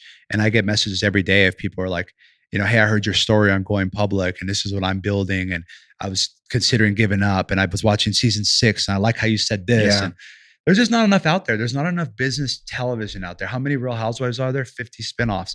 How many, Shark Tanks, The Profit, great shows, but there aren't like that many. Yeah, and cool. I feel like there should be more, and there's YouTube and stuff. But anyway, the goingpublic.com is where you can watch the show. It's completely free, ad-free on the website, or you can watch it on Entrepreneur, Wall Street Journal as well. Very cool. Congrats on that. Thanks, man. All right. So I ask every guest at the end this simple question. So just kind of flash back to, you're now able to mentor 13-year-old Josh. Okay. Right? You get to just impart a little wisdom, talk to your younger self. Maybe you're talking to your future kid. Yeah. I don't know, but you're just gonna kind of give them a little quick pep talk, or just tell them, hey, look, this is something to think about. What would you tell that 13-year-old Josh? I would say stay focused on building your self-worth and realizing your self-worth. So your skill set, focus on reading, right? You've got to invest in yourself however you can, and it's going to pay huge dividends in the future. Start to change your environment. So if you're listening to negative podcasts, stop listening to negative podcasts. If you can't afford it right now. If you're feeding your brain, man, you can't afford to have the negativity feeding in your brain. You've got enough drive in you. Everything's going to happen in the way it's going to happen. Protect your reputation. Don't do too many short-term hustles and short-term things that might cause you to lean more in that direction. Stay focused. You don't need a lot of money when you're 13, so you have more time than money. So use your time wisely. Change your circle. If your friends are negative, if your friends aren't, amping you up and believing in you, you don't necessarily need them to do what you need to do. But if they're going to be negative, you might want to stop hanging around them. Audit your time. How much time are you on TikTok? How much time are you on Snapchat? How much time are you watching movies? Are you getting paid for that, or are you learning from that? The truth is, you mostly aren't. So you have to audit your time. If you're not paying for a product, you are the product. So watch consumption. Money is made in production, not consumption. Aim to become a high value producer in your community, and just focus on building your skill set so that you have you have unique specialized knowledge, unique specialized skills, because that will lead you into the right rooms. Even if you're the best at shoelaces, that guy's the best at making shoelaces, you'll get into rooms where you'll be able to become better at other things. So figure out your own thing, stay focused, build up your worth in society in terms of your skill set. And it's important because people aren't going to feel bad for you. People aren't going to help you the way you think they're going to help you. You have to help yourself, and you have to stop feeling bad for yourself. And you have to realize that progress, hard things is a good thing. Hard things equals challenge. And every time you want to give up, lean in, because that is the opportunity for you to level up. And next time you experience that challenge, you won't cower it away. You will lead other people through that challenge, perhaps because you've been through it. So do not fear difficulty. In fact, chase difficulty, chase the challenge in terms of building yourself up. Give it time. And it's only time before you know it. You say, wait a second, I know that I spent the last 5 years building myself up, building my personal brand, ingesting the best stuff that I can for my brain, getting rid of all the negative TV, negative friends, stop feeling bad for myself, and just focus on skill set, skill development, communication, being comfortable by myself, learn to meditate if you like that. Figure out your own self. And if you can figure out your own self while building up your skill set, people will want to bring you things, and you'll one day question, how did I get in this position where I have all these great opportunities in front of me and I'm almost overwhelmed? I'm so grateful, because you will build up over time. So 13, focus on that. Don't give up. Don't be hard on yourself. Give yourself time. Everything's going to be fine. I'm 30 and I still feel like I'm 13 in many ways. So like, I would say you got this. Yeah, boom, baby, dude. That was a great pep talk. That was a good question. I'm gonna play that for Hudson. Hey, why not? You know, he's about to turn 14 right now. That was a great pep talk. Well, look, I told you guys he was gonna bring the heat. I told you he was a super successful entrepreneur that we can learn from. So thank you for coming on. I really appreciate the cool products that you brought. I'm gonna use the charcoal floss after I eat. I'm going to donate the floss picks to Greg, because good man. You know, and maybe the whitening toothpaste, you know, because Greg vapes and we got to stop him from vaping. Not anymore. You quit? Oh, he quit months ago? I told you he's a different man. Well, then there's your prize. Yeah, your prize for your bonus for working here at Clever Investor for your whole entire adult working life. Your entire life is a sample tooth travel whitening, sample size. But it is blackberry sage. So we're stepping up. We got you, buddy. That's huge. Congrats, Hey, Greg. listen, thank you guys for hanging out with us, watching and listening to this podcast. Look, we don't have advertisers on this. The only thing we ask that you do is maybe share it with a friend, hook me up with a 5-star review. You know, those kind of things really mean a lot to us for not only just saying that we did a good job in turning other people on to this podcast and helping us grow our audience, but also we want to make the show better and keep it growing. So any feedback you got, any comments that you leave, I read everything. We watch everything. And so we just really appreciate you being part of our Clever Investor community. And that's all I have. Thanks, Josh, for hanging out with us, dude. You're thebomb.com. How do people find you? I'm on Instagram at Josh Snow. You can find everything inside of there. And I know you and we've got some events coming up this year. We're going to be using some of that the space. Yeah, dude. We're doing. You got a whole bunch of stuff. We didn't even get into all the entrepreneur stuff you do. But look, they'll it's on my Instagram. Yeah, come check out his Instagram. And you know, if your teeth are yellow, you need to get some of this, because I'm telling you, I've used it for about 2 years now, and I really love the product. It's very easy to use, and it definitely works. So. All right, that's all we have for you on this episode. Until next time, we're out of here. Take care. Comb your hair. Peace.